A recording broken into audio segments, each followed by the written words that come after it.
Good job. I want to give a round of applause to 3 particular individuals. Scratch that. We're going to go with 5 particular individuals for this game right here. First off, Gregory Roman. This was excellent. Top class, as they would say, talking about soccer players, top class. Yeah. Good marks. Yeah. Next up, Mr. Jonathan Harbaugh. I know nobody got to see it because the Vikings game was going on, but in the first quarter, I want to give a shout out for that 4th down attempt. Shout out. Good job. Good job. Don't take those points. Don't take the lead. Never. The usual. Absolutely. Next up, I want to give it to the should-be backup quarterback, Mr. Tyler Huntley. His accuracy, his decision-making, excellent work. This is why we have you, man. This is why we got you. Next up. If we trade Lamar Jackson, we're in good hands. We're in good hands. Absolutely. We are in good hands, everybody. We don't need Lamar. We got Tyler Huntley. That's what we heard all last season. That's what we've been hearing this season. Next up, I want to go with Mr. Patrick Queen when he's not blitzing. Touchdown pass. Patrick Queen just goes, I'm going to get this. I'm going to get this tackle. And he goes, whoop. Oh, man, I completely overcommitted. If I'd stayed where I was when the receiver caught the ball and turned and ran towards my zone, I would have actually been there. But I don't want to do that. I want to instead try running him at 100 miles an hour like I always do and not even get a touch on him. I'm just going to let him zig when I zag. And finally,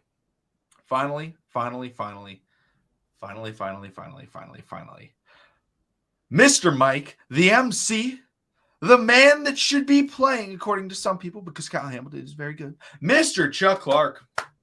I want to give a round of applause to Chuck Clark because he's still doing the things that we signed him to do. Get toasted, fall on the ground on big plays, and call the defense with excellent communication skills. Welcome, everybody, TTB Ravens Media. This is going to be a fun stream. I told Joshua when he joined, I said, I love being right. I hate it. I hate it, but I love it. I love it because I be telling people things about the Ravens team, and a lot of people just disagree, and I don't know what it is, but this game showed exactly everything wrong with the Baltimore Ravens. Every single thing wrong with the Baltimore Ravens. They all came out. All of them. But hey, McConnell, in the episode that we recorded over the week, man, we asked, and the question was, and the topic was, if you haven't watched it, if we built if the roster is good enough to win a championship. What'd I say, man? What'd I say? Two-edged sword. Defense, yeah. Offense, hell no, man. Hell no. Man. And what did I say? I said the roster, yeah. But not with these coaches. Not with these coaches. We got no shot. Hey, you think Dion would just jump from college and come to the NFL? I know it's a long shot, but hell, man, we ain't got nothing else to lose. Yeah. Before I go on a rant, Joshua, I want to know your thoughts on this game. Any aspect. We will be touching on a lot of the recent post-game streams have not been very long. I think this one could run a little bit longer than they have been. It's a Saturday. There's no other games going on right now. I think what stresses me out the most, man, is the opportunities. And what I mean by the opportunities, you had Cade York, correct me if I'm wrong, chat, and also McConnell, you correct me if I'm wrong. He missed 2 to 3 field goals. Mm-hmm. With those 2 to 3 missed field goals, you still find a way to give the ball back to the Cleveland damn Browns. J.K. Dobbins, oh, man. People that was talking about that he wasn't 100%. He may have not been 100%, but damn, them knees was looking good. He was moving up the field, slicing and dicing, getting up the field.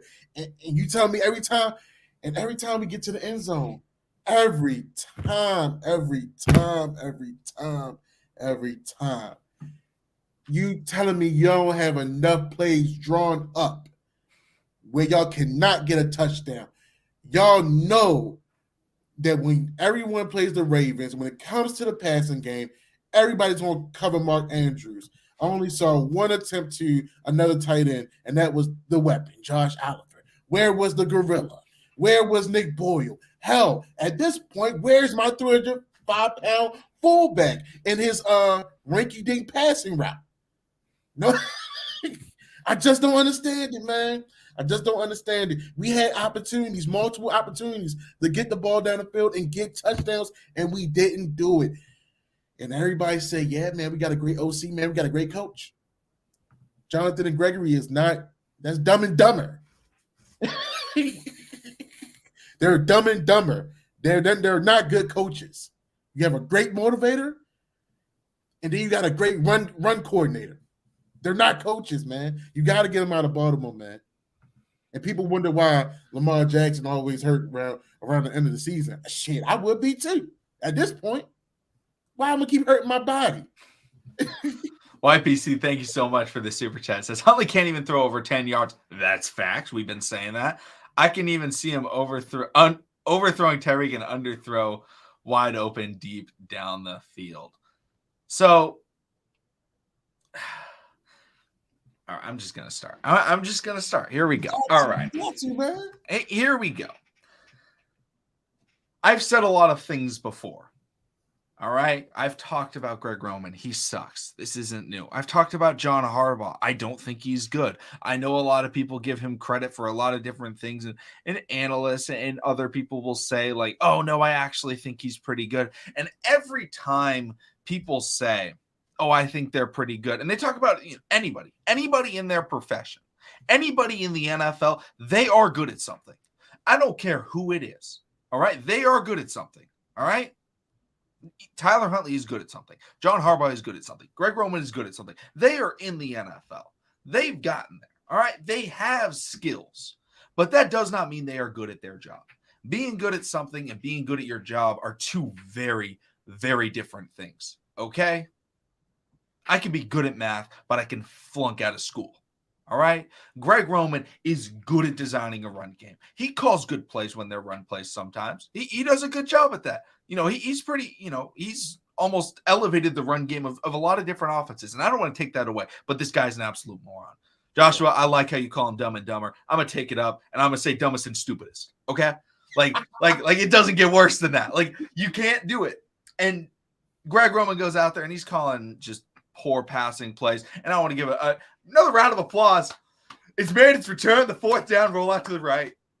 Game on the line. No better play to call than the rollout to the right. Well, hold on.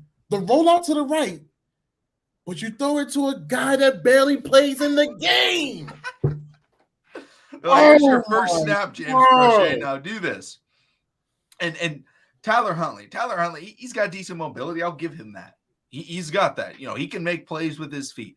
But then you look at the other things that he does. His decision-making, we haven't talked about this a ton. We've talked about his poor arm strength and maybe his decision-making throwing the football. This guy has very low football IQ. And again, I don't have a problem with Tyler Huntley as a person. I think he can be a fine backup in certain situations. But I've said he can be a bridge quarterback. If you want to tank for a season, he's actually a pretty good player to do because it can look like you're trying to win, but in reality, you're going to lose that football game. He goes out there. And I tweeted about this when he did the first time. Then he did it again. Then he did it again. There were 3 situations in the second half alone that I counted where Tyler Huntley made terrible decisions not throwing the football away. He did it in the red zone of the Cleveland Browns. He rolls out to the left, and it looks like he's going to throw it away.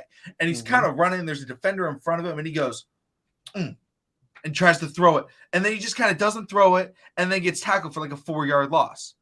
That's bad for 2 reasons. 1, you lose yards. 2, you're trying to make a comeback. If you are trying to make a comeback, you know what you need to do? Preserve time. An incomplete pass, yeah, you don't gain any yards, but you know what? Save you 20 seconds, all right? Does that. Ravens end up not scoring. I think that might have been on the drive where they had the blocked field goal. I can't remember exactly which drive it was on. But loses yards in a critical situation. Then, final drive of the Baltimore Ravens offense. We go out there, and he starts to roll out, and it looks like, once again, he's going to throw it away. Then he goes, you know what? Nah. I'm going to just try and, keep rolling out, and then, boom, Myles Garrett gets him for the sack. And you're like, okay, we got, maybe 5 minutes left in the game. Could have been less than 5 minutes left in the game. Why are you taking a sack? Again, I'm okay with trying to make that extra play. If you throw a pick 40 yards down the field, down by 10 with 4 minutes left, whatever. Like, I get you're trying to make a play, but don't take a sack in a situation where you could have easily thrown the football away. Easily. And YPC, I will touch on this 100% again. Thank you so much for the super chat. That's a hot take right there, YPC. He doesn't have arm talent. He doesn't have arm talent. And then right after he takes that sack from Myles Garrett, we see it again, and he tries to like scramble up the middle. Scrambling up the middle doesn't matter when you are down double digits, 2 possessions. It does not matter getting 8 yards. 8 yards does not matter in the grand scheme of things, okay? Stopping the clock is more important. Throw the football away. He finally gets to throw the football, I believe, on 3rd down. I think this was before a missed field goal. Or a punt, I can't remember which one. On the 3rd down, he tries to throw it to Mr. Mark Andrews, and he overthrows. It's about a 15-yard throw, overthrows him. And it's just like, okay, that was terrible. What are you doing there? There was another play. Mark Andrews on the sideline. It was a drop. I'm going to put out blame. Mark Andrews, he dropped it. But, oh, my goodness, I saw that ball. That ball was floating in there like you threw a balloon. Like, Mark Andrews just standing there like this. It is harder to catch a ball that's going really slowly to you when a defender gets and punches out. If it's going really fast, you know what happens? You catch it, boom, it gets tucked into your body. Instead, Mark Andrews is going like this. That ball wasn't moving when he touched it because it was so slow that the defender's able to get in and smack it out because Tyler Huntley has no arm strength. He has no width. And we see that in this game where is there wind? Absolutely. How do you counter wind? Tight spiral, velocity. He doesn't got either of that, so that throwing's not going to work. So Tyler Huntley looked atrocious. He, KLA, again, I think this is correct. He holds on to the ball too much. He overthrows too often. He can't throw the ball. Deshaun Jackson had a play, I believe, on 3rd down or 2nd down, where he runs, I think it was a wheel route. He was running a sideline route, kind of a delayed 9, or maybe it was a wheel route, whatever it was. Tyler Huntley throws it up, and like, Deshaun Jackson was like getting that step. Like he was starting to get in front of him. He throws like out of bounds, underthrows it completely, also throws it out of bounds. And I'm like, dude, what are you doing? How are you in the NFL and so bad at trying to make a play when you have to rely on your arm? Every single thing that analysts said about Lamar Jackson, that is Tyler Huntley. Yeah, they definitely with regards to his arm. They definitely get confused. They definitely get confused. Like, and then everyone says, oh man, Tyler Huntley, he's just like Lamar Jackson when he comes into the game. Yeah, I don't know what Lamar Jackson you guys are watching. They're watching the cornerback that got traded to the Denver Broncos. Like, that's the Lamar Jackson they have to be talking about because Tyler Huntley has no skill set throwing the football. He has no future as a passer in the NFL. Again, YPC brought it up. He's in the NFL because of Lamar Jackson. Purely. He's good buddies with him, and they were like, oh, yeah, he kind of has a similar skill set. Maybe we can develop him. You know what the Ravens don't do in the NFL? Develop offensive pieces. That's not a skill set they have. Facts. They don't have the coaches to do it. They also don't have a coach that can even design a passing game. So I don't even know what the point is of bringing in quarterbacks. If this Ravens team wants to succeed, they need to drop a lot of things. And it starts off with John Harbaugh. It starts off with Greg Roman and bringing in a system that can succeed. That can succeed. Amen. And you know what else it bothers me, man.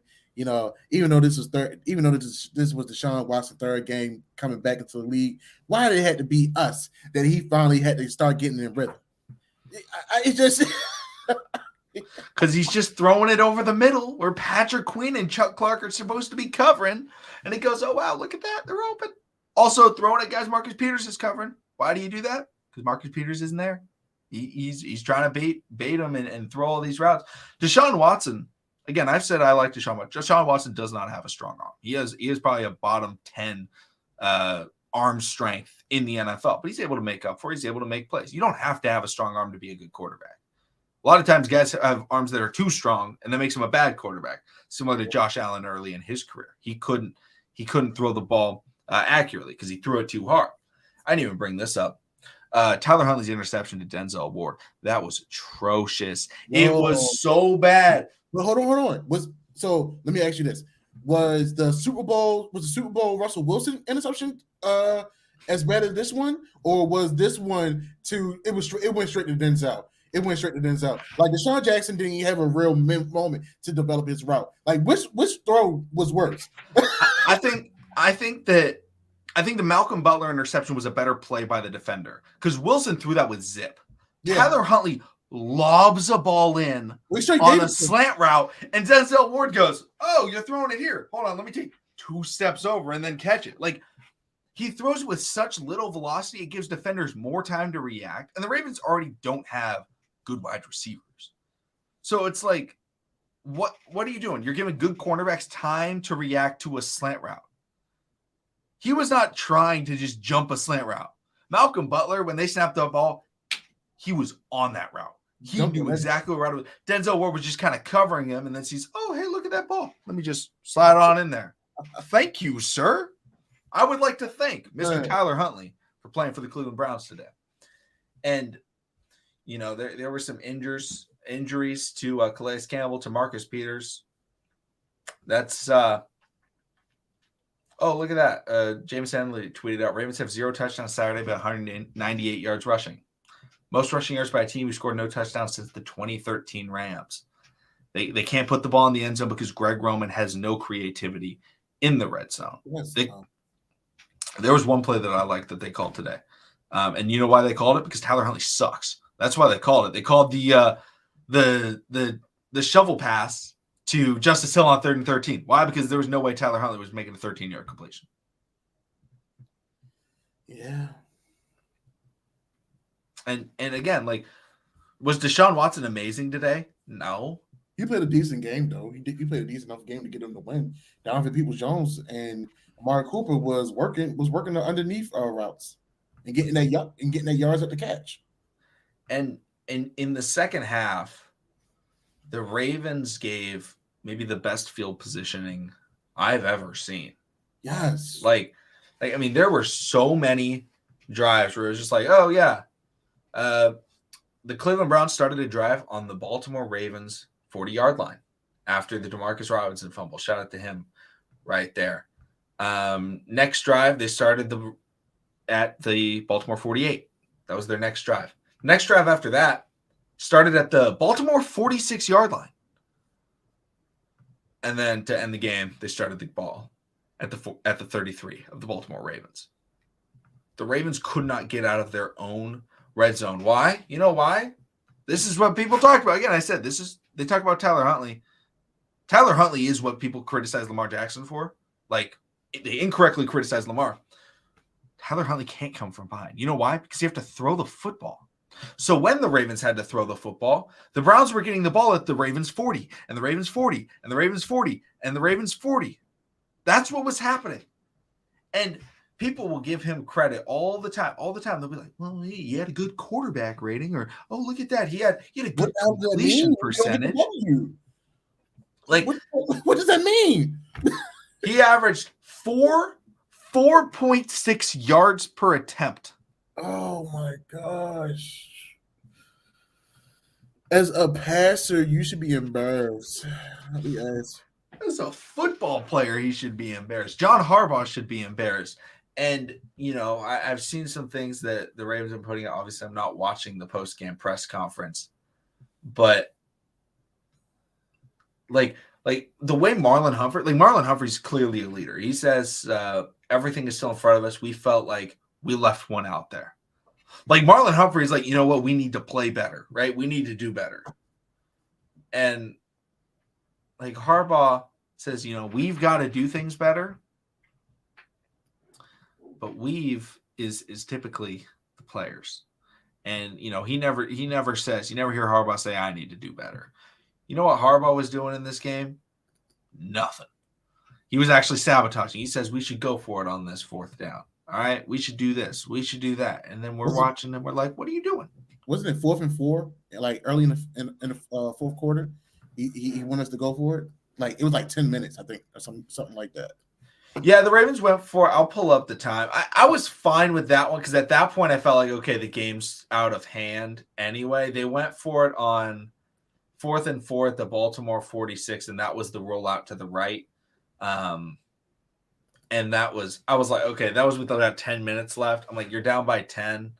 I wasn't that mad at that just because I was like, whatever. Like at that point, I had accepted the loss. So I'm like, whatever. Do whatever you want. I don't care. Then they called the play, and I was like, okay, now I'm mad. Why are you calling that play? But they get bailed out because the Ravens held the Browns to a 10-play, 19-yard drive. Like the Ravens defense, I feel like was putting in work, and they got bogged down by a major penalty by Justin Houston, an unacceptable, face mask. But you're a vet. Like, come on, dude. I know you were trying to get the sack, but that one was costly. Why would Marlon and Lamar take accountability for this? Lamar didn't play, and Marlon Humphrey looked great. They threw a fade in the end zone. What happened? Marlon Humphrey broke it up to Amari Cooper. That is a stop touchdown. Marlon didn't allow a touchdown. Marlon played very, very well. Lamar Jackson didn't play. This game is on coaching because when you go out there and they looked lost, you know how lost they were? They got a delay of game out of a timeout. A delay of game out of a timeout. It's ridiculous. And Lamar takes accountability. Marlon takes accountability. Lamar, after every loss, you know what he says? I need to do better. It doesn't matter if he put up 500 yards or 100 yards. Every loss, he says, you know what? As a quarterback, I need to do better. And he will always do it. And he will always take credit. And this game is just another example of the Ravens being unprepared because their coaching staff was not ready. You cannot ask. The defense played lights out. They allowed 13 points. There were missed field goals. But allowing 13 points in a game where opponents are starting almost every drive in the second half at your 40-yard line, that is great football. That is great football. And the reason why I'm not talking much about the first half, I didn't get to see the first half. It wasn't televised on NFL Network. I got NFL Network. I couldn't watch the game. It was atrocious. It was so bad. And it starts off bad when the Ravens fail to convert in the red zone. Coming into this game, the Ravens ranked in touchdown efficiency in the red zone, Joshua? Where we ranking at? 24th. A team with Lamar Jackson, one of the most electrifying, hard-to-stop players in the NFL, and Mark Andrews, and Gus Edwards, three players that should thrive in the red zone. They convert touchdowns on, I want to say it was at about 51%. That number's going down. It's going down every week. You got your running back that just got back taking accountability. Like, it's crazy. I just see JK tweeted out about stick with us. I'm going to get my speed back to break those long ones for us. Trust me. JK, you did what you had to do, baby. You did a hell of a lot tonight, man. Even if you don't get your speed back, you helped put us in position to move the ball forward. The rest of the team didn't step up. And J.K. Dobbins said, it's not on the coaches, it's on us. And that's about scoring 2 touchdowns in 3 games. You're wrong, J.K. You're wrong. It is on the coaches because the play calling in the red zone is terrible. There is poor execution at some points. I'm not going to deny that. Tyler Huntley, shout out to Mr. Tyler Huntley, missed Evan Duvernay in the end zone. Didn't matter because there was a holding as well as an offsides, so it didn't matter. But, again, missed a touchdown on about a 15-yard throw. So shout out to him for that. It's just a situation where you're like, it is on the coaches. Because you know what happens when – I'm actually going to look it up. I'm going to look up the red zone efficiency. I want to see how I rate the coaches that have high red zone efficiency because, again, I think coaching is a high percentage of coaching. All right. Wow, I gotta say I was wrong. I don't think any of these coaches are very good. I apologize. It's Detroit. They're at about 75%. It's Philadelphia. I think Philadelphia, very good coaching. They also have very good players. Then Baltimore Gibbs says Stanford's dead to me now because they didn't take Roman.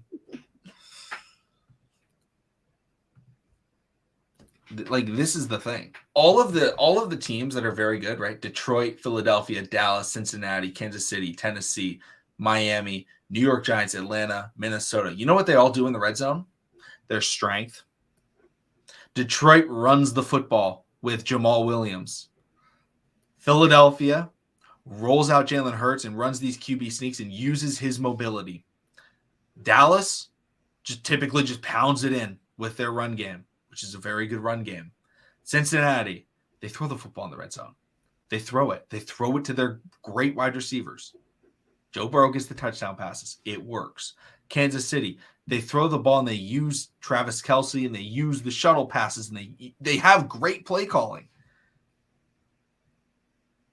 And Tennessee, they give the ball to a guy named Derrick Henry. The Ravens have assets that can thrive in the red zone. And every time we get to the red zone, we see the stupidest things happening. We go, hey, we're going to roll out to the right. You know what that does? Takes away the ability to scramble, because when you're rolling out to the right, shrinks the field. More defenders in one specific area. Makes it harder to run as a quarterback. Makes it harder to get separation. All of these things.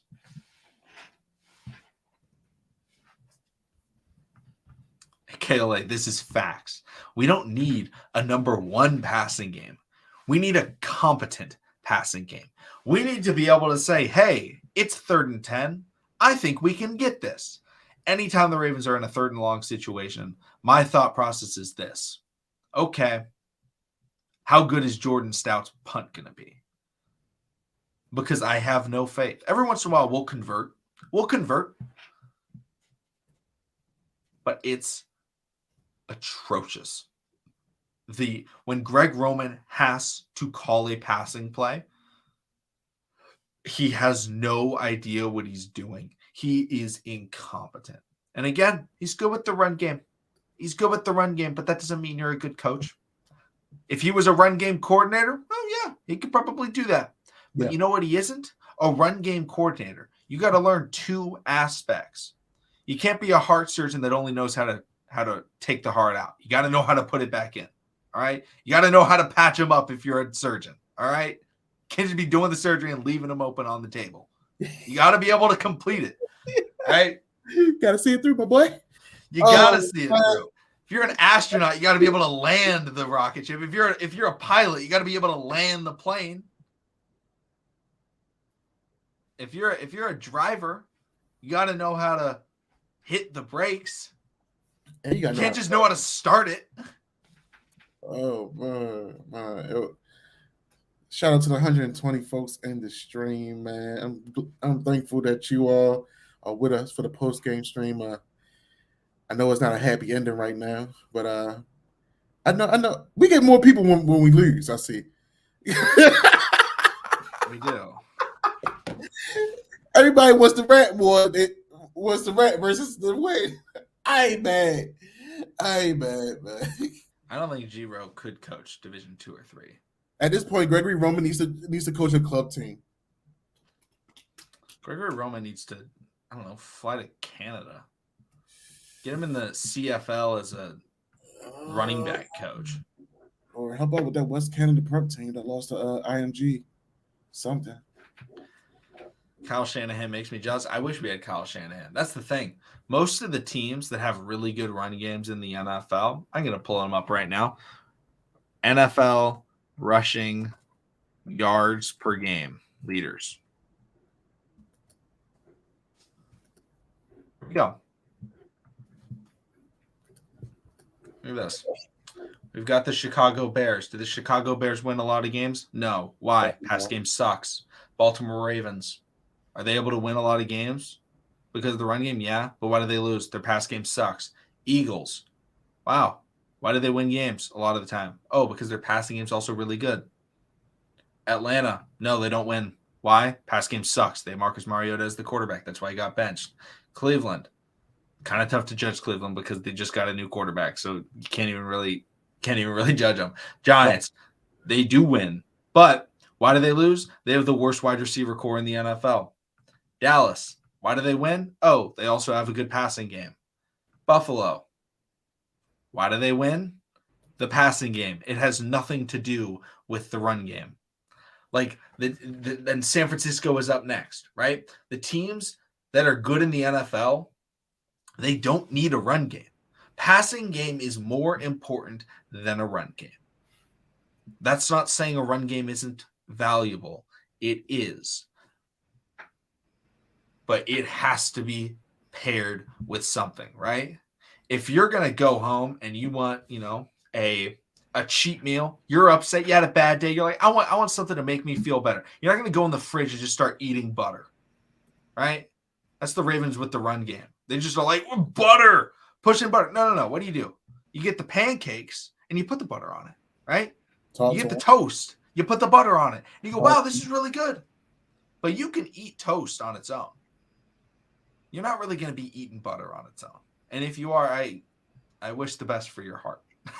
It's not going to work that well. And the Ravens, what does the Ravens do to our heart? They make it fucking beat because they don't do anything. The pass game is so bad. The play calling in the pass game is so bad. The routes are so bad. The wide receiver core is so bad. This goes top to bottom. It's not acceptable. And why do I say it's not acceptable? Other teams have bad passing games. Other teams have bad cores. The teams with bad passing games, the team with bad wide receiver cores, are not trying to win the Super Bowl. They are not. They are rebuilding. The Baltimore Ravens, this was the year, the fifth year of a quarterback, the third, fourth, and fifth year of a rookie quarterback that shows a lot of promise is the best time to win a Super Bowl. When did Mahomes do it? His third year. Why? Because he was able to get established in the league and he had a good team around him because he was on a cheap contract. Lamar is on the cheapest contract the Ravens will ever have him for the rest of his career. But they didn't give him a wide receiver core. There are players on good teams that, that I believe in. Like I believe in Justin Fields. I think he has a future in the NFL. His team sucks, though. Why? They don't have a wide receiver core. Is that okay? Yeah, it is. He's in year 2, and he looks very good. But this offseason, they've made it a statement. Like, they're going to work on the wide receiver core. They already made a trade for Chase Claypool. I thought it was a bad trade, but they're trying to work on that wide receiver core. Any team that is trying to win in the NFL is working on their wide receivers and getting better wide receivers. Why is every team that's in the running for OBJ a really good team that already has really good wide receivers? Oh, because they understand the value of having people that can get open. The Ravens don't.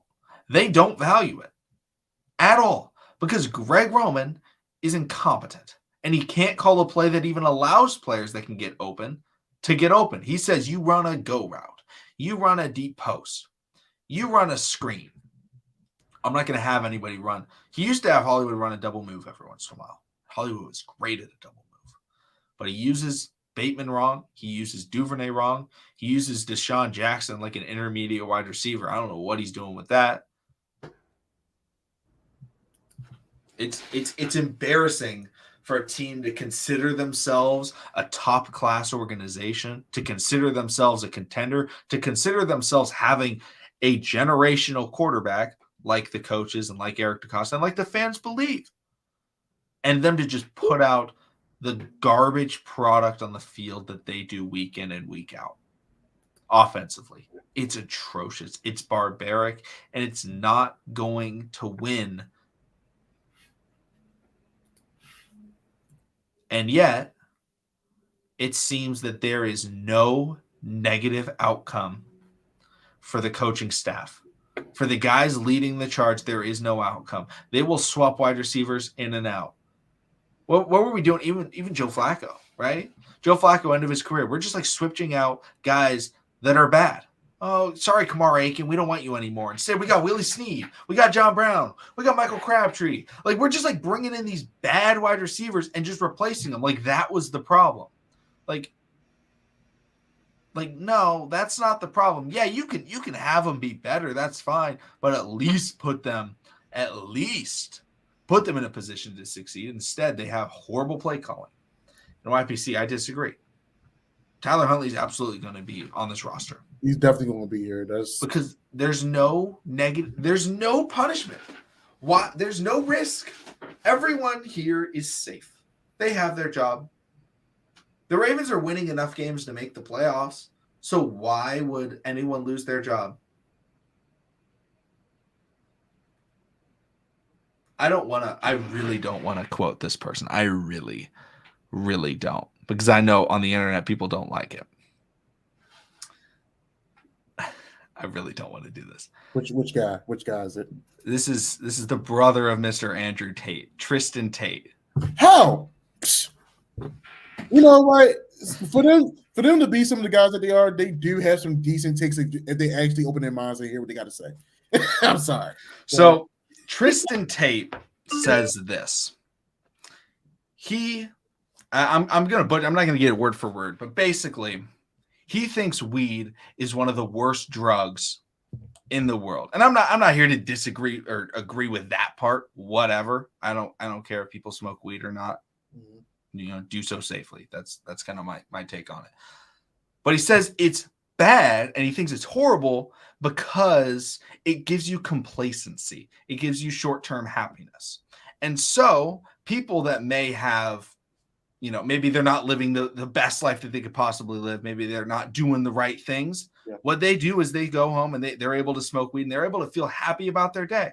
And they lose the drive to take it to the next level because they're able to be happy when they get home. And honestly, I have no problem with that. If you're going to be happy when you get home, be happy when you get home. That is a great thing for you. I'm not arguing with that. Thanks. But the Ravens' happiness, you know what that is? Making the playoffs. Just the playoffs. But in reality, like the weed is making the playoffs. And the Ravens have gotten complacent in that. And they say, this is fun. This is nice. We get a playoff game. Yay. People talk about us on national media. But instead, you know what they should be doing? Dropping the thing that's holding them back, Harbaugh, Roman, and going, hey, we don't want this. We want this. And they want the trophy. They want to win. In other words, they need to be smoking a different strand of weed to get to where we really need to go. Exactly. Like, find happiness in something else. Find happiness in winning. Find happiness in winning. I don't know. That's literally going to the Super Bowl, building a roster that can win. I don't know. But chaos. I mean, it's the truth. It's the truth. We don't have the guts to fire Greg. I mean, we don't have the guts to fire John Harbaugh. If we did, we would have been let his ass go in 2018. I don't care how much a rookie quarterback that y'all didn't even want at first saved you behind. Y'all didn't want him. You didn't expect what he was going to do. But yet, 2018, if we didn't go to the playoffs, John Harbaugh would have been out the door. But because Lamar Jackson saved us behind in 2018, went for an MVP unanimous run in 2019, John Harbaugh and Gregory Roman's job has been solidified. And we still, even in the playoffs, you can tell where the struggle was. 2020, you can tell where the struggle was. 2021, you can tell where the struggle. Right now, today, with Lamar Jackson out of the damn picture, you still see what the struggle was when he was in the picture. So yes, you can say Eric DeCosta, you can say Steve Bisciotti do not have the guts to fire Jonathan Harbaugh, because also and Jonathan Harbaugh does not have the guts to let go Greg Roman, because when they brought back the 2012 team, Super Bowl team, what did John Harbaugh say? Man, I saw that. I saw that fracking bull. But John Harbaugh said when it came to I forgot what offensive coordinator it was hard letting go his friend. Was that Cam Cameron? I believe it was. So just off that statement alone, that's him pretty much saying, I don't want to make the same mistake of letting another friend go in Gregory Roman. Yo, it's a business. I don't care if you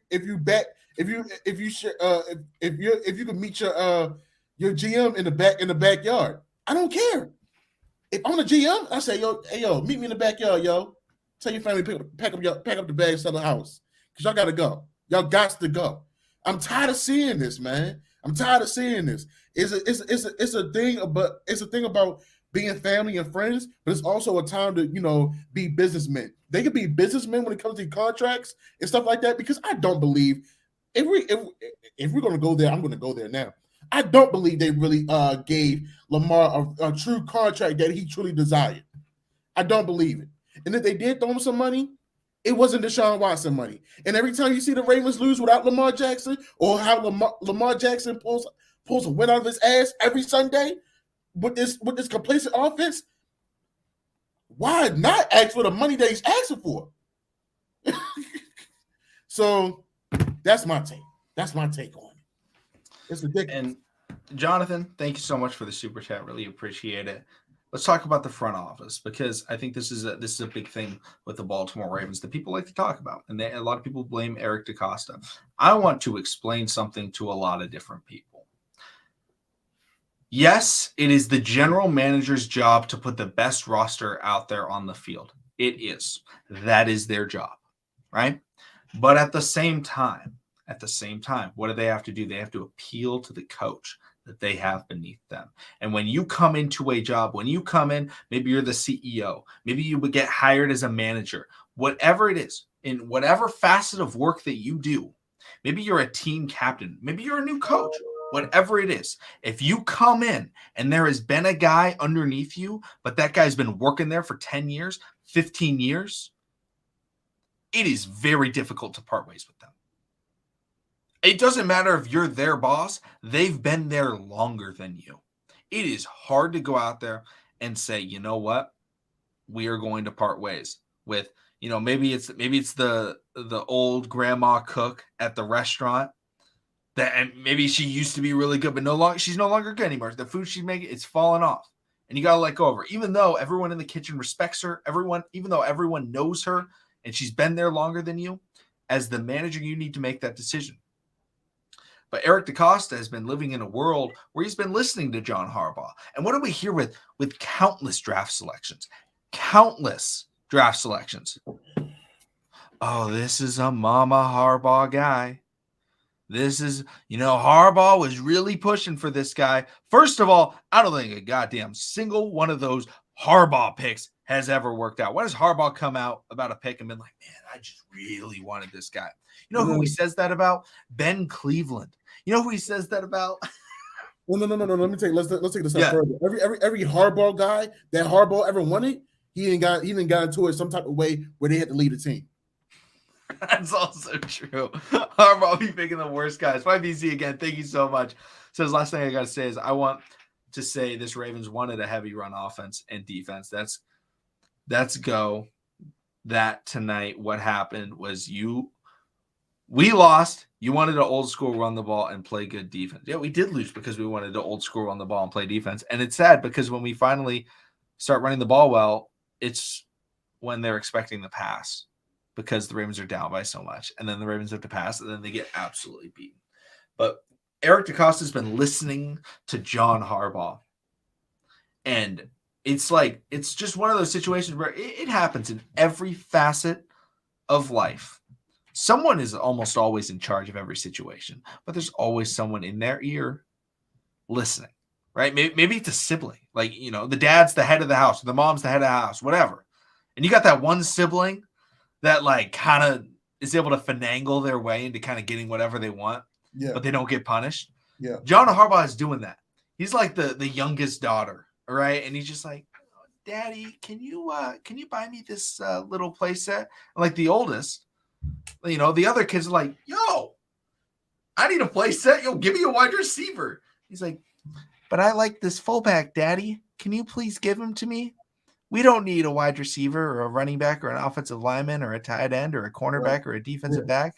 I want the fullback. even though we keep one fullback on the roster and he's a Pro Bowler and he's under contract. He's been listening to John Harbaugh for too long.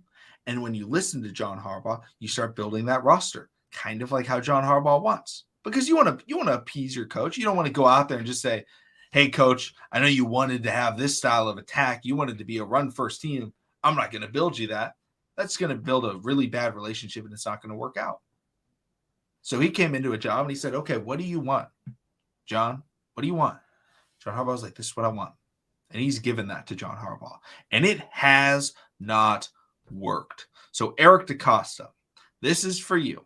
Eric DaCosta, you need to look in the mirror and say, you know what? I need to stop listening to Jonathan Harbaugh because he is not getting it done. You need to build a roster to what you believe is the best way to win in the NFL. Because I guarantee you having an atrocious passing game is never going to win in the NFL. Never. And you can have bad players. Jared Goff sucks. Yeah. Jared Goff went to the Super Bowl. You know how? He was in a good scheme.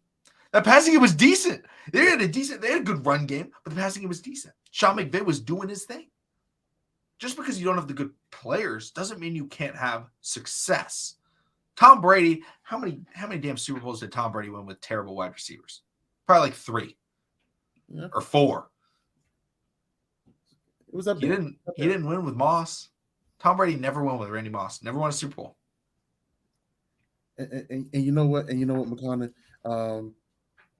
If Lamar Jackson decides to walk during the offseason, I'm just going to put it out there now. Malik Cunningham is not the answer. Because I for some reason, I see them actually using our first-round pick and bringing in Malik Cunningham because we'll still have Gregory Roman. Oh, yeah, we can just get another mobile guy. What about the other guy out of Louisville? Yeah, he's pretty damn good. I'm going to say this. If the Baltimore Ravens lose Lamar Jackson, whatever, you have to move on. I understand that. Obviously it would suck. I don't want to lose Lamar Jackson, but I think they need to dial it back. I mean, first of all, if they lose Lamar Jackson, John Harbaugh better not still be here. Greg Roman better not still be here. But they need to not go after a run-heavy quarterback. I'm fine with having a mobile quarterback. He needs to be a pass first and run second quarterback. Yeah. He needs to be balanced. And Lamar Jackson could be that if he was in the right system. Like Lamar could get, imagine Lamar got traded to a team that has a good passing offense. They would pass the ball first. Lamar would be very good. If he goes to Seattle, yeah. I'm just saying that's going to be a nice little piece of work. Kenneth Walker Jr., DK Metcalf, Lamar, and they got the picks to trade for him. And they can build their defense too, man. They're building their defense. I can see them battling with Jalen Hurts in the NFC, man, for a couple years. And instead, the Ravens are probably going to tag up Lamar, which I'm fine with it. Tag him. I'll do that. I'm pro tag. Yep. But they're going to keep John Harbaugh. They're going to keep Greg Roman. They're going to be like, man, why isn't this working? It's like, you know what? Because I'm trying to think of a good analogy. What they're trying to do is they're trying to make a toaster waffle in the oven. All right? But it heats things up. No. It's not the same. All right? You put it in the toaster. Right? Yeah. You get a decent passing game in the NFL. You don't need the Chiefs or the Bills passing game. You need a decent passing game. The 49ers are doing what the Ravens want to be doing. They're doing exactly what the Ravens want to be doing. They're going out there and they're saying, we're going to play really good defense. And I think the Ravens can do that as well. Maybe not to the level of the 49ers, but they can play really good defense. They want to run the football first. So they run the football, and then they want to throw to their tight end. Boom. The Ravens can do that. But you know what they do have? Good passing attack. Yeah. Good plays. Good passing plays. Deebo Samuel was hurt last week. There was no Deebo. You know what they did? They put up points on the Seattle Seahawks, and they won the football game. They put up points. Why? Because the passing game wasn't incompetent. They've got Brock Purdy starting. And I like Brock Purdy. I liked him out of Iowa State. I thought him going to San Francisco was really good because I thought he was going to be the backup to Trey Lance. So if he got hurt, he was going to step in. And I told Matt, my buddy, who's a 49ers fan, when Jimmy stepped in, I said, dude, if Jimmy gets hurt, I think the 49ers are better off. I think Brock Purdy could come in and be better than Jimmy. And we're yet to see that. I don't want to say after 2 games Brock Purdy is better or whatever, but he's able to do exactly what they need him to do. Put up a little bit of points, make a little bit of plays, and be a competent passer. That's the difference. The Ravens backup is not a competent passer, and the passing game is terrible. The 49ers... He's a competent passer, but he's the third string. That's also true. We're starting the wrong backup, too. Oh, man. They do have... You know what they did? They went out and they said, hey, we're going to trade for A.J. Brown. And shout out to the QB coach in Philly too. Mm-hmm. He's been working. He's been working with Jalen Hurts. And Jalen, you've seen the progression. Not taking away anything. Is it Brent Urban, the QB coach? I think that's his name. I might be butchering it. I mean, he's did okay, but he could do better. It might be. Yeah, I think his last name's Urban. Something like that. I can't remember his first. I think isn't Brent Urban our D lineman? Yeah. That's why. Yeah, it's another Urban. I can't remember his name. Yeah, that's why I might be. Yeah, James Urban. Okay, all right. They're trying to bake a turkey in the microwave. Exactly. They're just they're trying to do something, and they have the general concepts, right? How to win in the NFL. You put up points. You play defense. You score more than the other. Okay. I think we got it. Right? When you're baking a turkey, what do? Okay, we need to get the turkey hot. Okay. How do you do that? And they go, let's just throw it in the microwave. Boom. Hey, let's just only run the ball.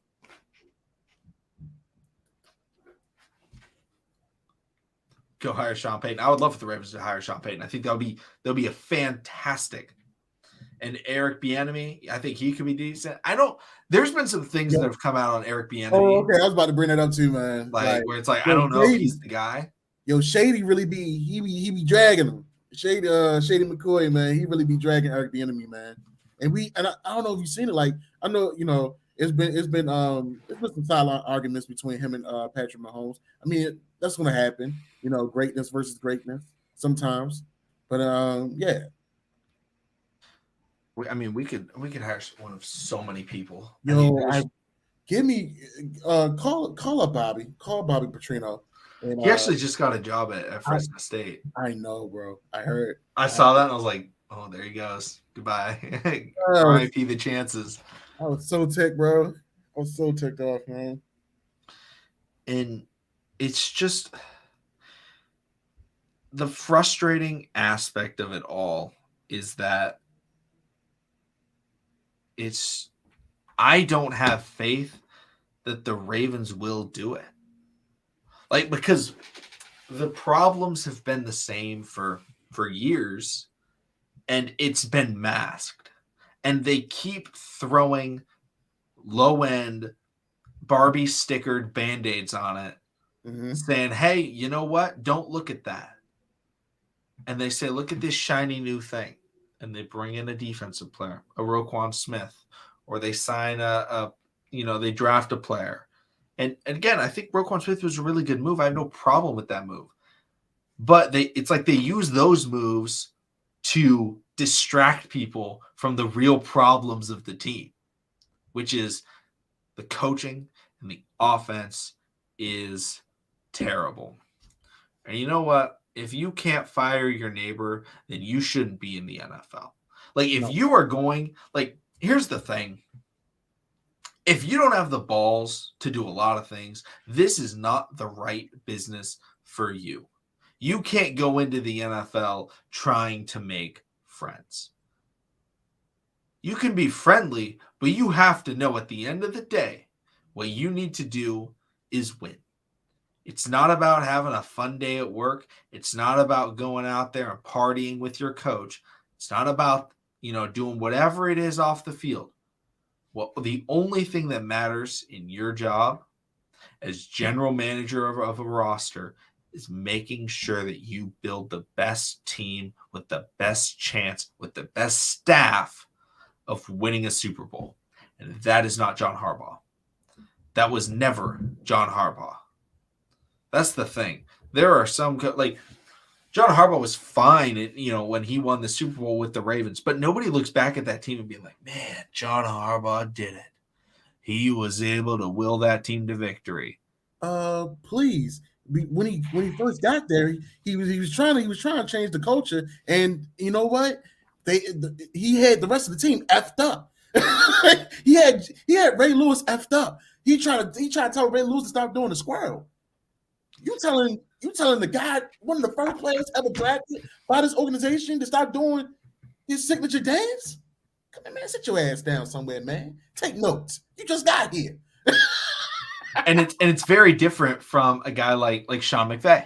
Sean McVay comes and it's like, wow, Sean McVay did it. Like, yeah, like other players played well, but man, he was the guy. He was the engine behind that, right? Coaches oftentimes, quarterbacks and like obviously when you win a Super Bowl, a guy has to play well, but a lot of times it's the coach that's able to do a lot of things, and sometimes it's not. Yeah. Sometimes it's the players that play really well. Sometimes it's the offensive coordinator or the defensive coordinator or whatever. But this team, this roster is held back by John Harbaugh and these philosophies that he's tried to bring in, because he has been in a downward spiral his entire career. He started off and it was like, it's working. Why was it working? Well, the Ravens already had a pretty good run game, and they drafted a good quarterback, John Harbaugh's rookie year. And they had a really good defense. And so it's like, wow, why did that work? Oh, okay, they had a really good defense. And then they started to lose the defense. They started getting older and retiring. And it just... And then it was like, oh, look, we got Lamar Jackson. We're saved. Like, it was like, okay, yeah, we're like saved. But imagine if we got like right here, when we got Lamar Jackson, I was like, we also got a competent coach. Then instead of going, oh, yeah, boom, 2019, best season. Boop. It would go, best season. Oh, look at that. Slowly improving, right? Like a Josh Allen. Because the Bills, we got Greg Roman. Never mind, he sucks. Josh Allen, he's okay. Oh, look at that. We actually have a really good coach. Ooh, look at that. Now we're in the number one teams in the NFL. Don't forget Stephon Diggs. Oh, yeah, look, we got Stephon Diggs too. We're getting better. Look at that. Ravens are like, we got Lamar. We're losing everybody else. And, it's okay. We signed Demarcus Robinson. Levels kind of out, but then falls off. We drafted Jaleel Scott. We're saved. Who made one great catch in college and everyone thought he was going to be amazing. None of these guys made it out of practice. Donovan Carter, thank you so much for the super chat. Who has better job security than the Ravens coaching staff? Nobody. I see no lies there. I mean, it could be like Deshaun Watson's agent or lawyer. He be negotiating, man. I don't know how that dude got 12 games only. OJ's lawyer. Oh man, don't do that. No. OJ lawyer with Johnny Cochran. Rest in peace to the OG. Infinite job security right there. Like, I think Harbaugh has more job security than Belichick. Whoa. Which is insane. That's up there though. That's up there. Like, people were talking earlier in the season when the Patriots had lost a few games. Mm-hmm. Belichick could be on the hot seat. No national media ever has brought up, is John Harbaugh on the hot seat since Lamar Jackson got there? Of course. But Bill Belichick, widely renowned as the best and greatest coach the NFL has ever seen. Is he on the hot seat? Hey, could he get fired? Who do you think is a good replacement for Harbaugh? I think Sean McVay would be a very good replacement. I would be okay with Mike McDonald as a replacement. He wouldn't be my first choice, but I'd be okay with it. I think they could go out and get a Jim Caldwell at this point. Jim Harbaugh. No, Jim Caldwell. Oh, Jim Caldwell. I think Brian Flores could be good. I like Brian Flores in Miami. I thought he did a good job. I think the way the Dolphins kind of handled that whole situation kind of sucked. Yeah. Let's see. I like Clint Kubiak. Yeah, we could get a Kubiak. Bringing someone from Denver though, that's kind of tough. They look terrible. I think there's probably a lot of like offensive coordinators that we could hire as like a head coach or defensive coordinators. But if it was DC, I think we'd take Mike McDonald. But we'll pull the trigger on Kellen. Yeah, Kellen Moore could be a guy. I mean, let's see here. They could go after trying to think of just teams with like really good offensive. Like go after the Packers OC or something like that. Go after someone from the Bills organization. Go after someone from the 49ers organization. The Kyle Shanahan tree is real. Right? You know, even a defensive coordinator underneath Kyle Shanahan. You know where he's coaching? New York Jets. How do they look? They look pretty darn good. They're working. He's got Sean McVay and Matt LaFleur underneath him. Both teams that have done very, very well for each other. Go get someone. Give me the QB coach out of Philly, man. Give me the QB coach out of Philly. Quarterback coach out of Philly. You could bring in a college coach. You could call up Lincoln Riley. You know, over at USC. I thought about that. That means CJ Stroud would be a Raven because they're going to let Lamar walk. Ooh. Or we tank and then we get Caleb Williams next year. Hey man, we D'Amico Ryan. D'Amico Ryan could be. I mean, isn't he a linebackers coach? What does he coach over with the 49ers? I know he's coaching with the 49ers. Yeah, I believe he's. I would assume he's a linebackers coach. Yeah, I think he is a linebacker coach, but I have heard it's been brewing that he can possibly get offered a head coaching job. I don't know if we would want to bring in someone over Mike, like a defensive guy, and put him over Mike McDonald. Yeah. I think we would go for an offensive guy instead. I think this would be terrible. I think the Bengals coaching staff is really bad. I don't think they're very good. I don't think they use their wide receivers properly. I think they have a really good roster and they're able to win, but I don't think their coach is good. What's his name? Day? No, it's not Day. No, Day's Ohio State. Something like that. It's really short, but I don't think the Bengals have a good coaching staff. Their DC, I think, is solid, but I think their play calling is a little bit carried by like superstars. I like the relationship between what's his name, Zach Taylor and Joe Burrow. Like you could tell. Zach Taylor. Yeah, that's his name. You could tell Zach Taylor trusts Joe Burrow in his decision making and stuff like that. He gives him free reign, and that's what I get from when I watch the Bengals play. He gives Joe Burrow free reign. I'm looking up best assistants like for guys. Okay, Leslie Frazier from the Bills, D'Amico Ryan, Dan Quinn, Eric Bieniemy, Byron Leftwich, the Bucs offensive coordinator. I blame it on Tom Brady having a down season and going through what he's going through. But Brian Leftwich he's not bad. Could be better. Let's see. I want to see college coaches who could jump to NFL. Let's see. 15 coaches ready for the NFL. Here we go. When did this get written? I hope this was recent. Doesn't really say. Okay, the Wisconsin coach. Oh, Mark Wright from Georgia. That could be interesting. Mm-hmm. Mike Riley.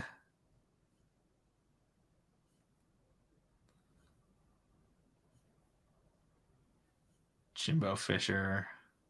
Brian Kelly. Bob Stoops.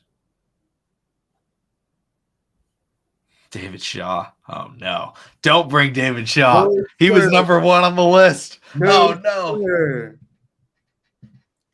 Oh, man. DJ Moore is worth way more than Patrick Queen. We could not trade him for DJ Moore.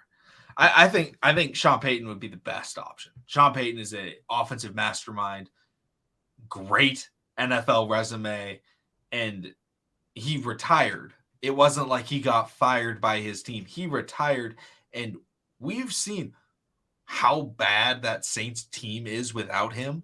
He was leading a terrible Drew Brees with no arm strength. I mean, he may even be able to get Tyler Huntley to look good throwing the football. Like,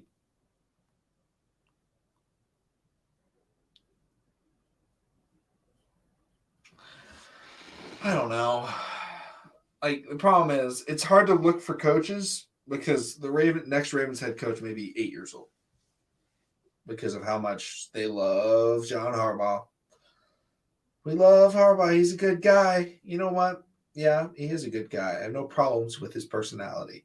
I have a problem with his football IQ and his situational awareness in games. Yeah. I think it's just atrocious. Yeah, it's definitely up there, man.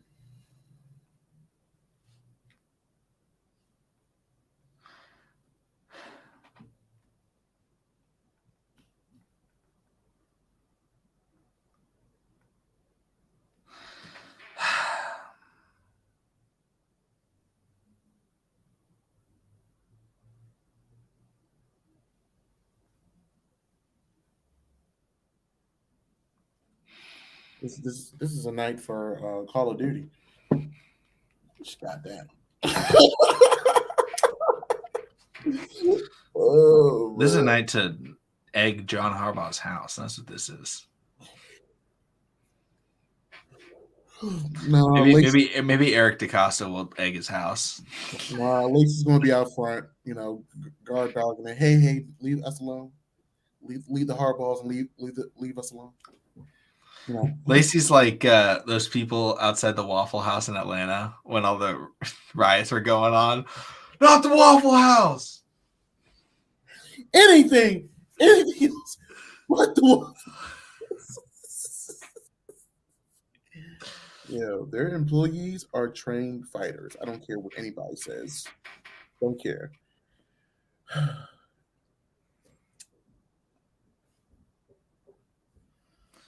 Man. It's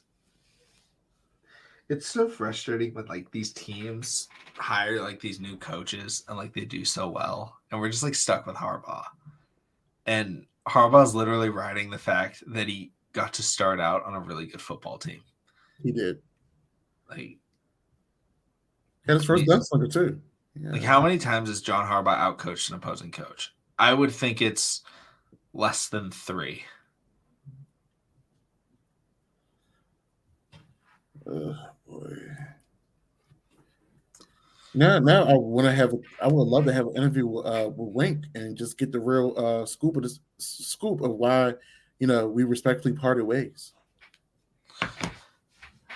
And what did someone say?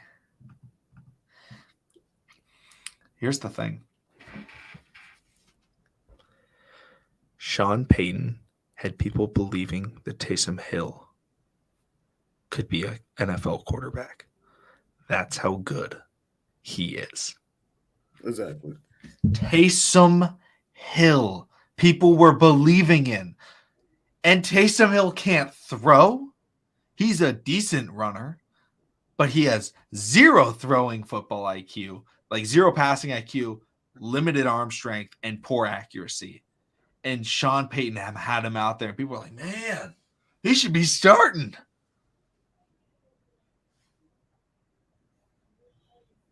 Instead, we have people saying, wow, Lamar Jackson sucks.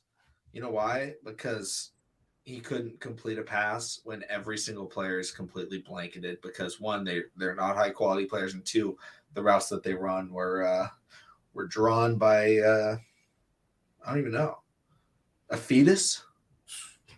An elephant? Maybe if they were drawn by an elephant. You know those elephants, they get like the brush and they paint. Like that's Greg Roman designing passing plays. He just has to draw a few lines around the place. It's like a monkey. He was like, "Where do you want these?" He just goes, "Here's a post route." He puts them all to the same spot every time. And then he goes, "All right, should we add a?" And I think he flips a coin. Do we force a rollout to the right? Heads, yes. Tails, also yes. Okay, let's roll out to the right.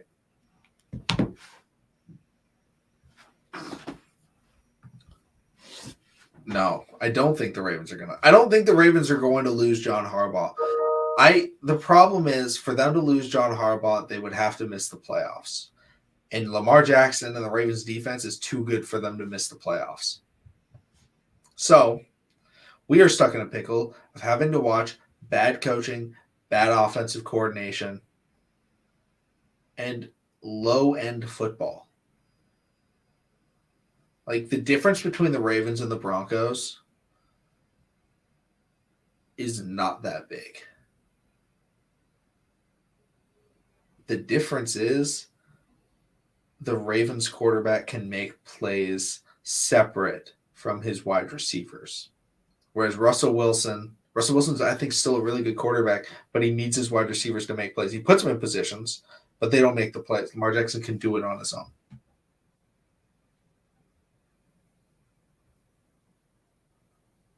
And I think the bet, again, I will say this again, and I don't know how many people agree with it, but if the Ravens want to win the Super Bowl, if there were two options, the Ravens keep Lamar Jackson, but they keep John Harbaugh, or the Ravens fire John Harbaugh and they trade Lamar Jackson, trade him easily.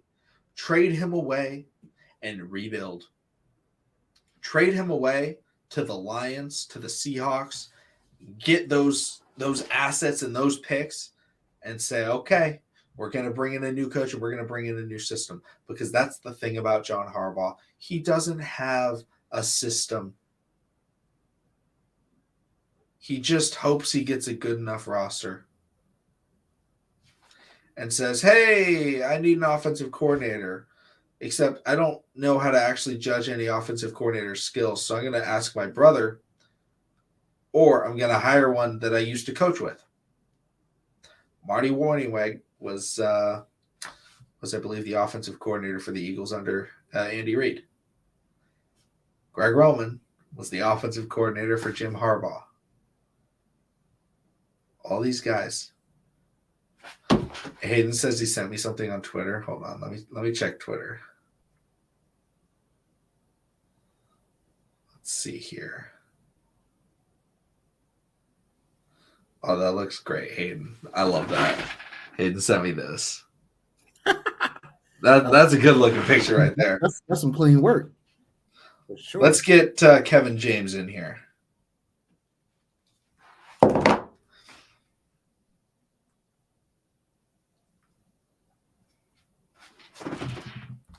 Like the thing is, coaches would love to come. Like, if John Harbaugh was legitimately fired, there would be college and NFL coaches lining up down the block. I think they may be standing next to FedEx Field. Like, they'd be lining up so long to coach Lamar Jackson. Do you know what a college coach could do with Lamar Jackson? Like a good college coach, a Lincoln Riley, a Bobby Petrino. We've seen Bobby Petrino. Yeah. What they could do, what the TCU head coach could do, or Garrett Riley, TCU's offensive coordinator. Do you know what they could do with those guys? And Sean Payton has said, like, he could come back. He's not opposed to a comeback. That's why we bring him up so much. But they would say, oh my gosh, the offense, the system I could run, that Lamar Jackson is a dream of a guru. He's sadly, he's also the dream of a run game guru, like Greg Roman. But a coach that could utilize that skill set there's so many, and yet we don't have them. And Jonathan Smith, thank you so much for the super chat. Says John is the worst clock management ever. That last drive before the half was the worst clock management I've ever seen. And that happens weekly. Like weekly, we get drives where it's just like, what are you doing? This is Lamar been starting. That's nothing new. It's just now because we haven't been winning in a fashion that we're blowing teams out, that we truly see it being a problem. It's so bad, man. It's so bad. There's no reason that the play should be getting in like at 12 seconds. And then we're setting up after a timeout. That's a shit show, bro. It's just like, what? Like, you watch the Ravens and you literally just think to yourself, like, what are they doing? And I have friends that text me because, people aren't able to watch the Ravens every week if you're not a Ravens fan. But they'll watch Ravens games occasionally because, like, they like Lamar. And they'll watch it and they'll text me and they'll say, what the fuck? Like, what's happening? Like, why is this their offense? I've, like, legitimately gotten messages like, dude, what are they doing? And I'm like, no, this is what it is every week. And they're like, what? Really? I'm like, yes. They're like, how do they win? I'm like, Lamar? Like, I don't know. I don't know how they win games. Because they've played 3 games, their last 3 games. And it is legitimately just, they're putting up no points. The offense is doing absolutely nothing. And we are just going to have to watch them go up against, and all the problem is all the playoff teams in the NFL are very high scoring teams. Chiefs, Bills, Bengals, Dolphins. They put up points. You're not going to beat them with field goals. You're not going to beat them with bad play calling on a 3rd down. So what's the point? And they put up points quick, fast, in a hurry too. We saw how Miami did us. They literally wasted no time cutting the deficit and getting back into the game.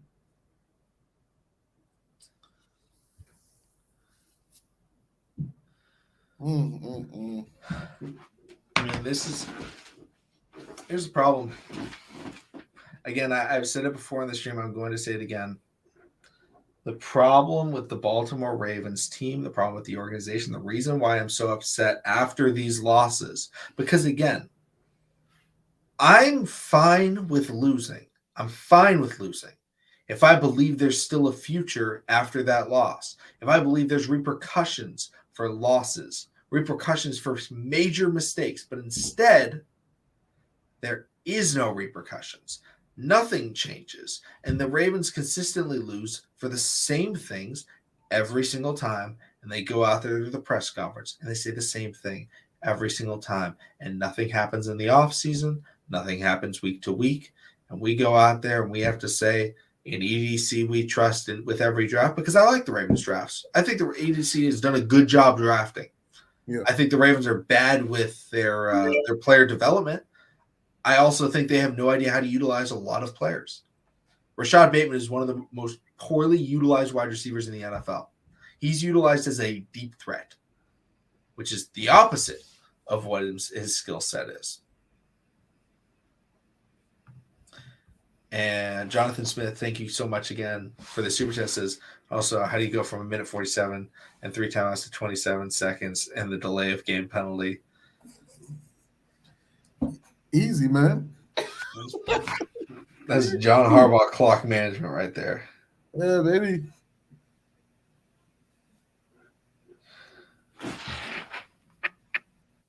But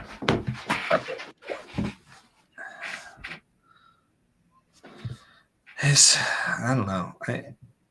I don't have, just like, the problem is every week, every day, we come back and we make these videos and we talk about the Ravens. And it's like, I swear I've made the same video 365 times. every day. Hey, you know what the Ravens got to do better at? Passing game, coaching. That's it. When it's player draft scouting, hey, maybe this guy can help improve the coaching game. Maybe Greg Roman will actually be able to figure this one out. Or hey, maybe this offensive lineman can help the passing game. He's a good blocker. When it's in the regular season, hey, Greg Roman, stop calling stupid plays. Hey, we should trade for this guy. We should sign this guy. You know why? It'll help the passing game. What are we supposed to do?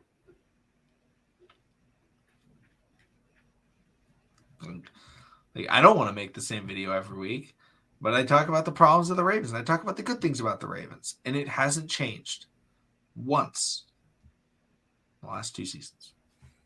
3 seasons, maybe. But look at that. Buffalo damn Bills. They got wide receivers. They made a touchdown. I'm pretty sure the Ravens wide receivers have like the least amount of touchdowns in the NFL for wide receivers. Yo, we haven't scored a passing touchdown. Didn't they say since week 3? Something like that. Yeah, something like that. That's tough. Now Calais is hurt. Doesn't really matter. Like, because the problem is this roster's not like, as long as John Harbaugh's still here, I don't believe the Ravens can have success. And this is 100% true. Like, Keenan Allen's not used as a deep threat. Can he make big plays in the passing game down the field? Yes. But he is an intermediate route runner. We use Deshaun Jackson like how we should use Rashad Bateman. And we use Rashad Bateman like how we should use Deshaun Jackson. And it's just pathetic. It's pathetic that he still has a job. Whether it's Greg Roman or John Harbaugh that I'm talking about, it doesn't matter. It's pathetic that both of them still have a job because they should have lost their job years ago. And they are able to, they just look at it with mom goggles on. And they just say, like, look at the run game. He's so good. Look at my little boy. He's so fantastic. He's the best. Remember in 2019 when Greg Roman won offensive or assistant coach of the year? He's so good. You take the mom goggles off and watch football, and then instead you'll look at it and be like, wow, this guy's trash. He's got like one thing. It's like a basketball player where it's like, yeah, he's got a good, or like, you know, there's some guys where like Jordan Kilgannon. Jordan Kilgannon is an amazing dunker. Maybe the best dunker of the basketball ever.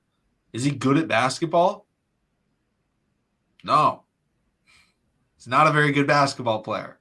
Is he better than me? Yeah, probably. But is he good enough to play professional basketball? Absolutely not. He's good at dunking. Greg Roman is good at the run game. Is he good enough to be an offensive coordinator? Absolutely not. Absolutely not. I talk about it before all the time. If there's a 2-part test and half of it's multiple choice, the other part is written, and you get 100% on that multiple choice, you still fail the test. You still fail the test. Yo, so do we go after the tight end for Notre Dame in this year's draft? I'm just trying to figure out because it looks like we're not getting Jordan. I'm just gonna put it out there. Like we're not gonna get the big 6'5" wide receiver for TCU neither. So you know, I feel like we could probably draft a few tight ends in this draft. I think we could go after. Or do we go for Joey Porter Jr.? I heard he's another Sauce Gardner. I think we go after probably a guy like Trenton Simpson, a linebacker. Damn. We go after a position that's like not needed. Let's draft a left tackle. Yeah, I can see that happening. Like I saw Jameson, I think, did a mock draft, and he took a cornerback, and I was like, that's a good pick. Like, we need to draft corner, or we need to draft wide receiver or corner. Well, or we could go out and we could draft another safety.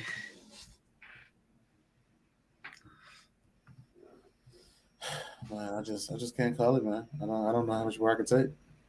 And then we gotta play against Desmond Ritter, Drake London, Cordell Patterson. Yeah, I mean, like next week, like if even with Lamar, like the problem is even with Lamar, the offense is still so bad because nobody can do anything. It's like you're playing like Ultimate Team, like Madden Ultimate Team on like day one, and all your receivers are like 45 overall.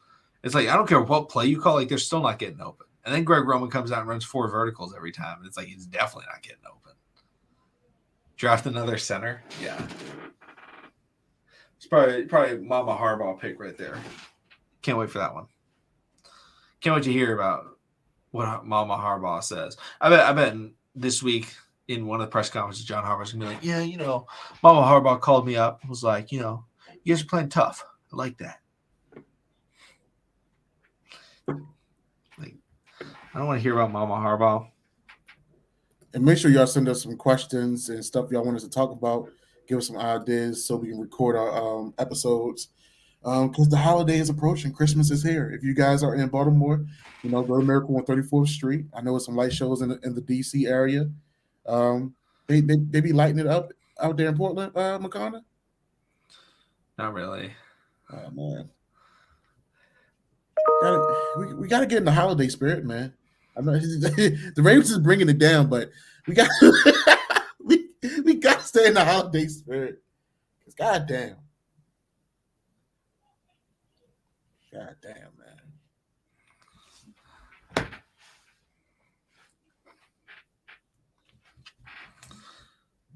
Ole Miss wide receiver. I'll check him out. Is Ole Miss in a bowl game? I don't think so. I think Ole Miss is very good this year.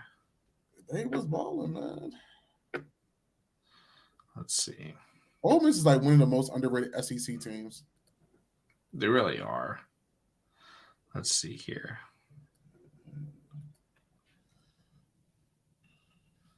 Oh, yeah, they played Texas Tech on the 28th. Hey, nice. All right.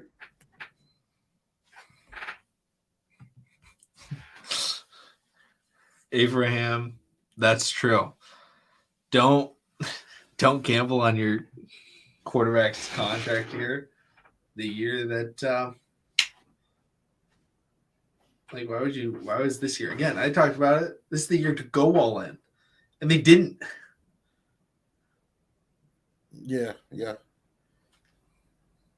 Like we talked about it ever since draft night. When we traded away Hollywood, drafted Linderbaum, and we never pretty much answered the hole that we created with that trade.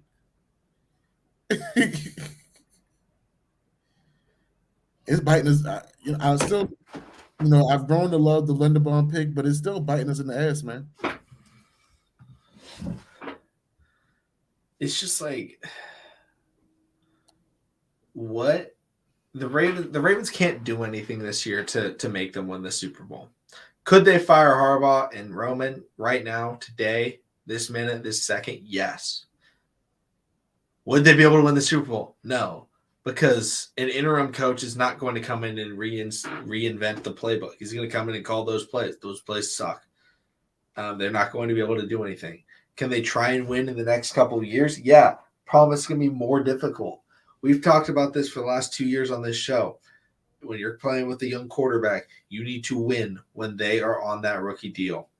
And it came down to this year because last year Lamar got hurt. It came down to this year, and the Ravens dropped the ball. They kept the same coaches, and they said the same thing every year. Oh, we gotta run it back, baby. This is the year. Last year it was just because of injury. But we're not going to give an excuse for 2020 or 2019, even though it was the same problems.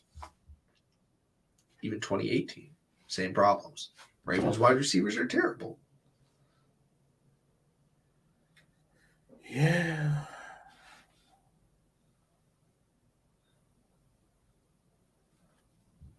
But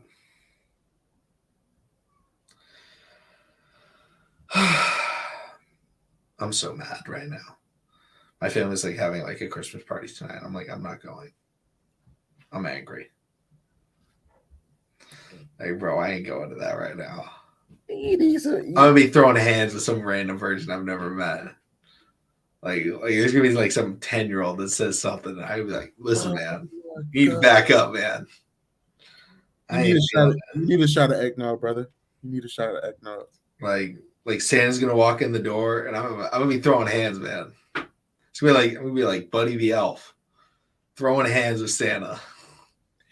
Yo, there's a oh my gosh, there is an actual Santa Claus movie. It's supposed to be an action-packed movie. I don't know if you saw the preview. It was like Santa Claus is supposed to be fighting off like these bad guys. Is that the Michael Keaton movie or something like that? I think so. Is Michael Keaton or like Bruce Willis? I think it's Michael Keaton.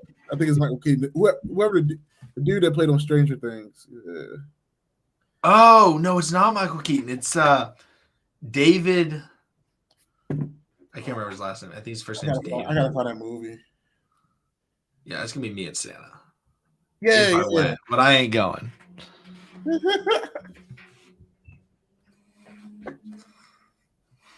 Oh no. It's called Violent Night. You know what's funny?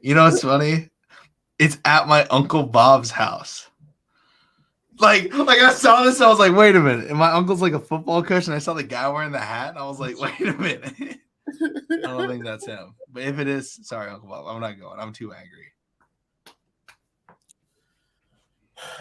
All I can say is we got 3 more. We got to play Falcons, Steelers, and then the Bengals. Yeah. That's a rough way to end the season, though, man. But it shouldn't be. They should all. I mean, the Bengals game should be tough, but none of the games should be. But we just proved tonight, and any other time we play, that we can make any game rough on ourselves. We literally scored 3 points to multiple opportunities where we had to move the ball down the field and get touchdowns. And because of the complacency and the incompetence of the coaches, we cannot do that. We just couldn't. And it hurts. And it hurts my heart. The pain. Oh, man. The pain. Man, I'm just at such a loss.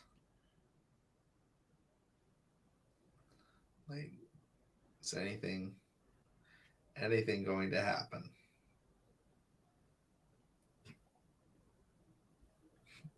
Baltimore, get up. Breaking news. Ravens still will not fire John Harbaugh.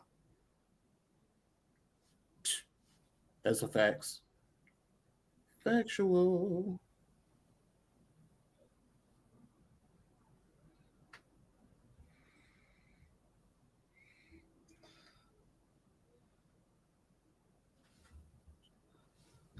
I'm going to get blocked by Marlon Humphrey right now.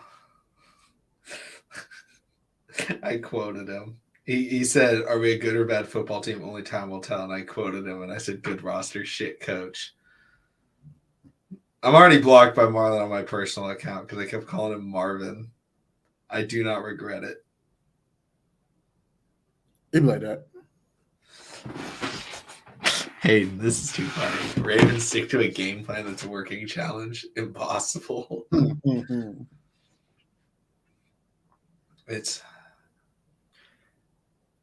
Man, I'm so done watching the Ravens this year. Like, I was excited to watch like the defense, and the defense played well, and I was excited about that.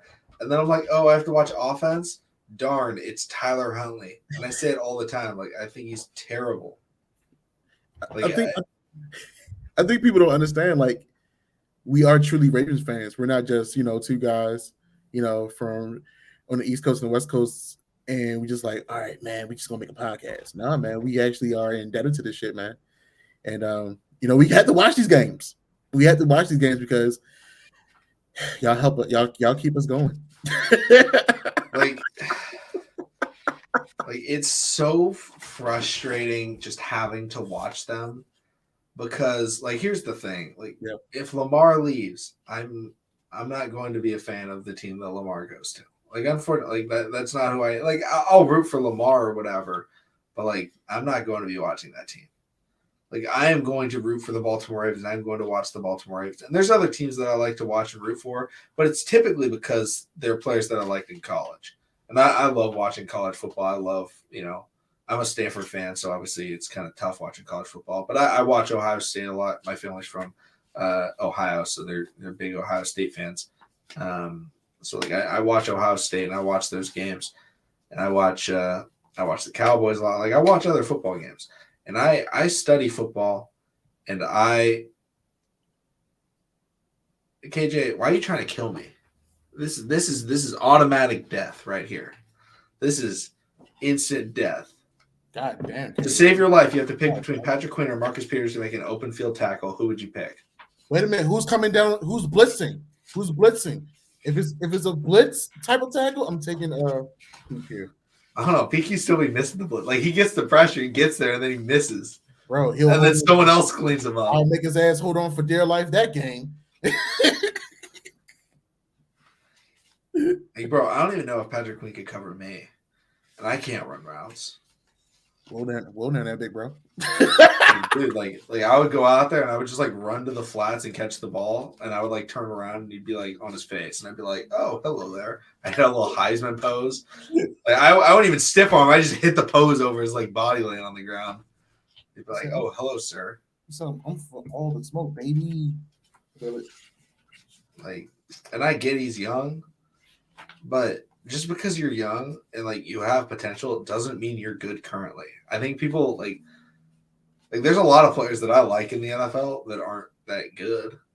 Like they could be really good, right? Like let's see, there's some wide receivers that I really like that aren't that good. Like I don't think Devin Duvernay is very good. I like him. I think he has potential. Doesn't mean he's good. Patrick Queen, I like him. He has potential. But right now, he is not good. Same thing with Adafe. Right now, like he has potential. And I'm fine with him being on the roster. But we can't rely on him. He's not good. It's the opposite with Marcus Peters. I think Marcus Peters sucks, and I don't think he has potential.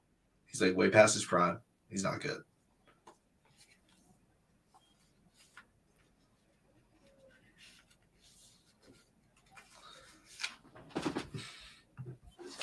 Baltimore again. This is another insta death.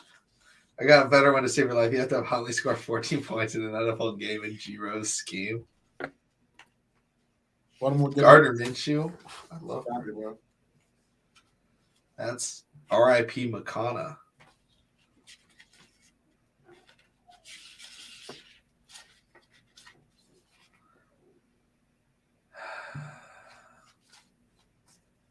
What about another one? Eric DaCosta has to fire John Harbaugh to save my life after he put up a terrible game. Do I live? No. This game was over the moment we passed up 3 points. It's just like we consistently go for it. It just doesn't work. It's just like, and this game, the annoying part about it was this game coming into it, we said, take all the points you can get. This is going to be a very low scoring game. Take the points. And they go out there and they go, yeah, we're going to. Hey, yes, 4 and 4. Go for it. Amen. 4 and 15. Don't worry about it. Stay on the field. Stay on the field. Hey, y'all think about punting? Hell no. Stay on the field. Yeah. Go 5 and out. 5 and out. Stack right. Stack right. Stack it right. Oh, man.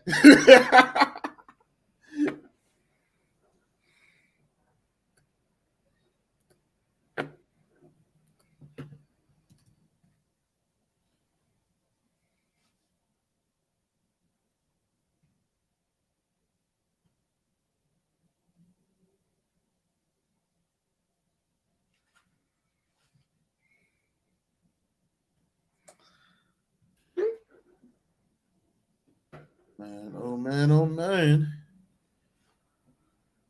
Tell you. Yeah, y'all been in here for an hour 40 with y'all boys, man. We appreciate it, man. I know he was at 1:30. But shout out to the people that have been here with us, man.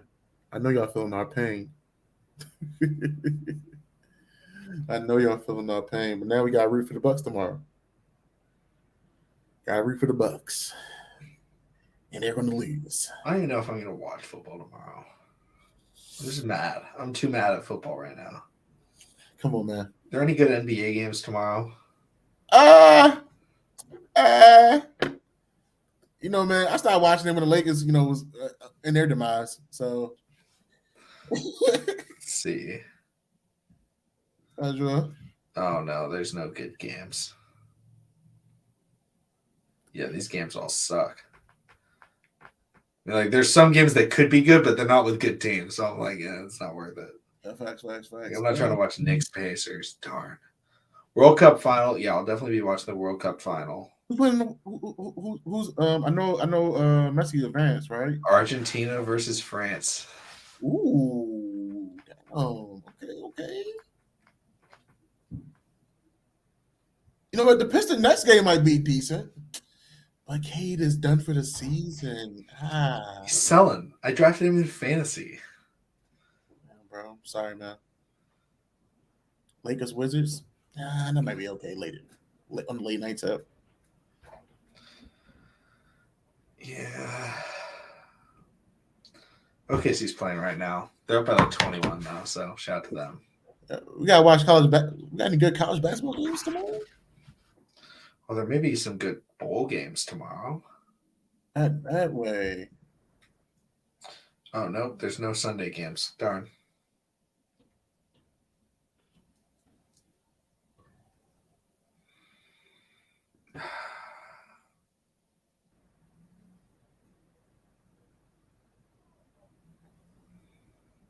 Well.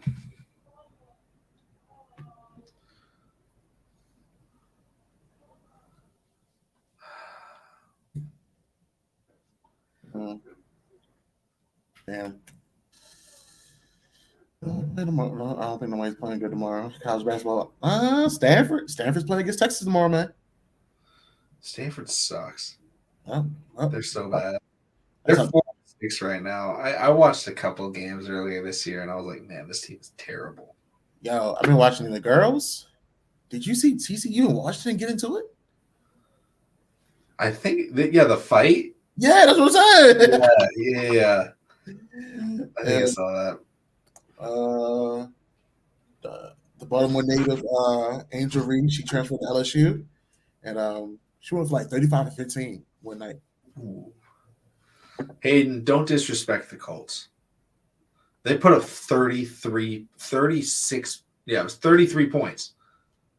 Yeah, at least that's 11 times more than the Ravens. Yeah, they ball, man. Come on, man. They put up more second half points than the Ravens did. And that was in the process of blowing a 30-point lead.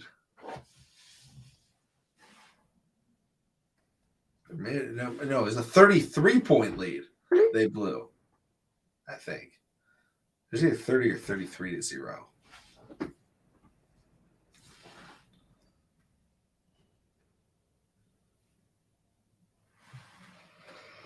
Oh, well. It's the same old Ravens. I mean, I won't be excited to. I've said it before. Like, I'm not excited. Like, any game that Tyler Huntley starts, I don't expect the Ravens to win because I think he's terrible. And there were so many people in so many videos that commented, "Man, you're just disrespecting Tyler Huntley. You don't know what he's about, man. Have you been watching him?" And I'm like, I have been watching him, and I hate it. I hate watching him play quarterback. Like, I would love to play against Tyler Huntley. If I'm a defensive coordinator and I'm going up against Tyler Huntley, I am salivating. Because I say, you know what? You can press the box. You can just go to stop the run and you will win. You stop the run, you win.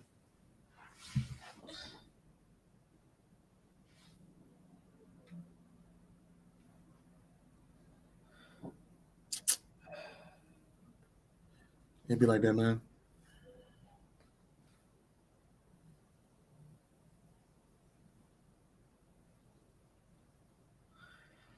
All right. I think I'm all done for tonight. Shout out to everyone that stayed in the stream. All the people that are